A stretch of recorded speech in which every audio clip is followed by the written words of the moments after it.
Joining us next, our guy, we talk to him every Tuesday, Ross Tucker, host of the Ross Report, talking Eagles on social media, at Ross Tucker, NFL, of course, also the NFL on CBS. Ross, how you doing today?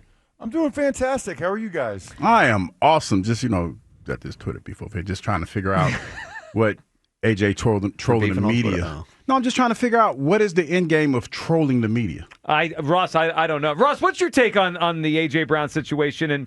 And really, let's ask you this way. If you're the Eagles, if you're Howie, would you listen to offers in the next week, or is this tabled no matter what until the offseason?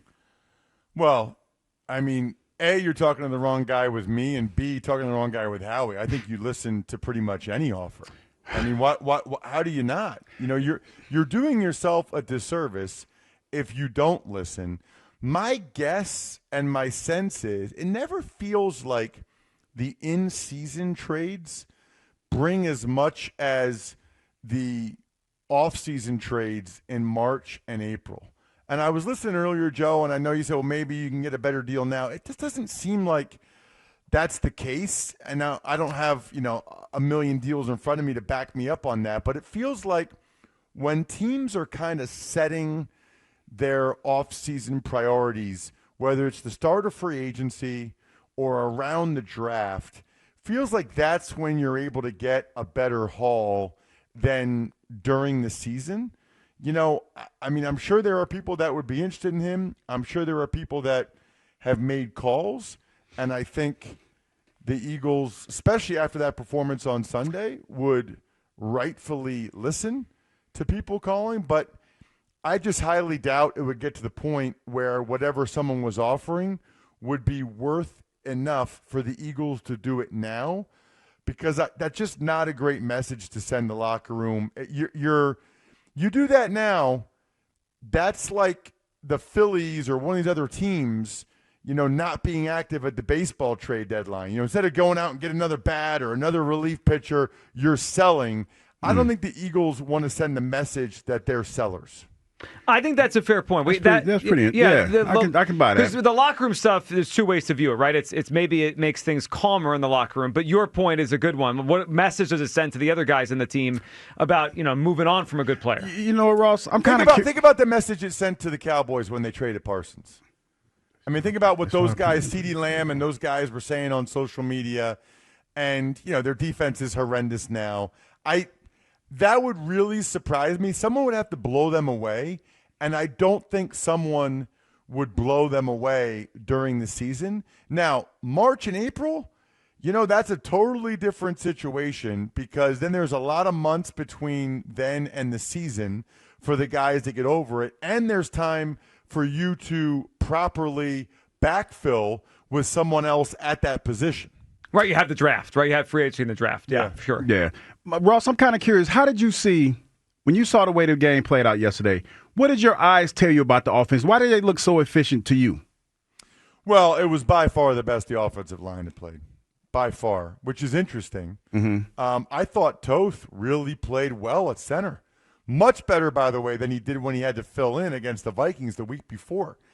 Getting every rep as the center has really paid off. Yeah, I give the Eagles so much credit because Toth is kind of a guy like I was, and them bringing him back year after year, off and on for 7 years, it's paying off. But, guys, that just doesn't happen, Like, at some point, you move on from a guy like that, and you're like, okay, this guy's – I don't know what he's done. I think he's just that smart and that versatile, having played at every position, that Stout just trusts him. But it certainly paid off in a major way on Sunday in that game. I thought Landon Dickerson played his best game of the year. I would also say, they're doing a much better job schematically. I get so excited when they're under center. I like the extra offensive lineman stuff with Fred Johnson because he's infinitely a better blocker than Calcaterra is. So I love the under center stuff. I like the play action off of it. I give the Eagles a lot of credit. This is why it's such a week-to-week league. What you do in September isn't necessarily who you are. I do believe that they are figuring out what they're best at, what's going to work best for them. and that they're going to continue to do more of the under center stuff, whether it's the run game or the play action, the rest of the year, and really be dangerous doing so. Ross, I'm glad you brought that up because I think a lot of times when we talk about identity, it's really just in people's minds run or pass. But they looked different. Forget what they were doing, run or pass. It looked different in the last couple weeks, and you're mentioning it. Ross, do you expect more of that? Because the Eagles the last few years, even when they were a run-based team last year, were really a three-wide shotgun, Saquon standing next to Jalen, and away they went. Sunday, and I mentioned earlier, I didn't mean it as a negative at all. Just aesthetically, it looked more like 1990s, early 2000s football. They had 6 offensive linemen, 2 wide receivers, max protect, play action. We haven't seen that from the Eagles in a very long time. Do you think that's going to be more of what we see moving forward?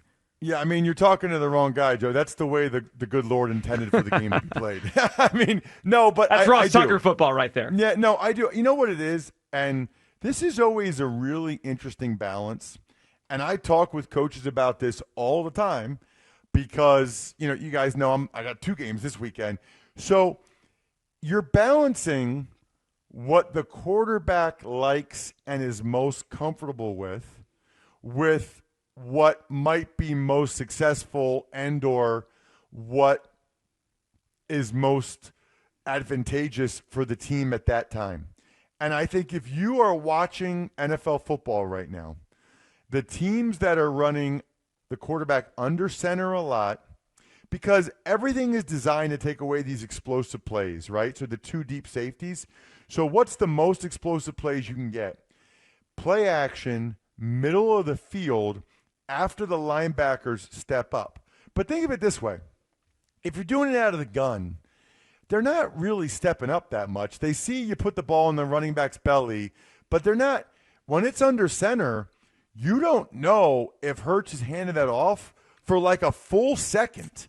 And you better be, Hugh can tell you, you better be coming downhill thinking it's run. Otherwise, you're going to be late. If they do hand it to Saquon, you are going to be late. So you have to take a couple steps downhill. Then you pull the ball and the tight ends. I mean, how many times is Devontae Smith open on those in-breaking dig routes? Goddard. I love what I'm seeing from the Eagles offense right now. I give Hurts a lot of credit. This is not what he did in high school or college or in the NFL so much. It might be a little bit out of his comfort zone, but he's handling it beautifully. And I think that he's, if he had apprehension, Joe, I think the last 2 games hopefully have won him over.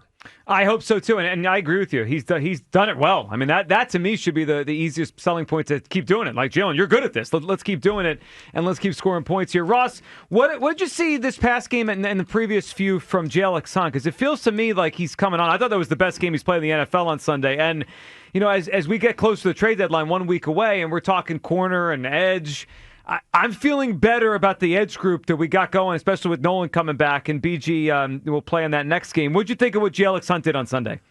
Highly encouraging, because I got to tell you, he didn't do very much the first 4 or 5 games. And, wasn't being talked about because they won the first 4 games. And, it wasn't like he was being exposed badly. But I was sitting there watching him thinking, man, I don't know. This guy does not look like he did in the playoffs. And they put a lot into him. They really believed in him. Maybe he's not really a guy. Maybe he's not really what they thought he could be. But now the last couple games, he's been much better. And, part of that might be it's his second year, okay? The guy was a safety at Cornell. Then he goes to Houston Christian, which changed to Houston Baptist, and plays edge rusher for like a year. I think just he needs more seat time, as they call it, right? He just needs more reps and snaps. Start of the year, that was by far the most he had ever had to play, and it was taking him a little bit of time to figure it out. I think he's figured it out now, which is gigantic, and I agree with you. I talked to you guys about this last week. I think cornerback 2 is way more important than edge rusher right now. You have Nolan Smith coming back. Uche's done some good things. Ojulari will come back. He's done some good things. Obviously, you have Jalen Hunt. Patrick Johnson hasn't been that bad. They just signed Brandon Graham. they're giving Jihad Campbell some more snaps off the edge, although they didn't really on Sunday. I was a little bit surprised by that. I thought he would get more off the edge, especially, I mean, he only played like 21 snaps. They played Nakobe Dean more than Campbell off the ball at linebacker. I would have thought, okay, if Nakobe's going to play more linebacker, because he sees it faster than Jihad does. You know, Nakobe's not the athlete Jihad is, but he just sees it faster and gets downhill faster. I'm totally fine with those guys splitting reps at off-the-ball backer. I would like to see Jihad get some more reps off the edge in obvious passing downs. Ross, last one for you, and I'm sure next week we'll touch more on it and kind of preview it. But your first thought on the Packers-Eagles 2 weeks, and I know Green Bay has a game in between, so injuries could play a part. But as it sits right now, and Hugh and I were going back and forth yesterday because we haven't seen an early line on the game yet. I think the Eagles are going to end up short underdogs in that game in Green Bay. Hugh thinks they'll be the favorite. Your first thought on Eagles-Packers, which is a big one coming up in a couple weeks. I would be very surprised if the Eagles are favored.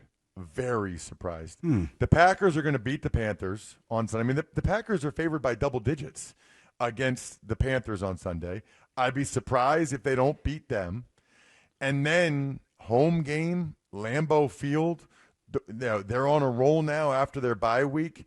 I would think, off the top of my head right now, Joe, Green Bay -2.5 might end up being more than that. I'm going to be there calling the game for Westwood One with Kevin Harlan. I can't wait. Lambeau Field is amazing.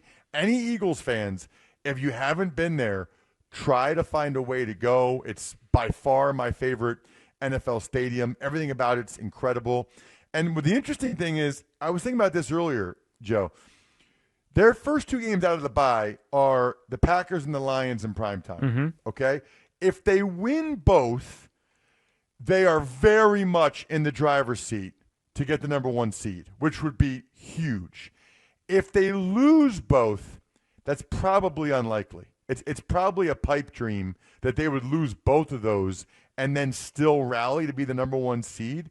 Probably the most likely scenario is they split, and if they split, it feels like they're very much in a battle until week 18 to try to get that number 1 seed. The best thing they have going for them is they're in a bad division.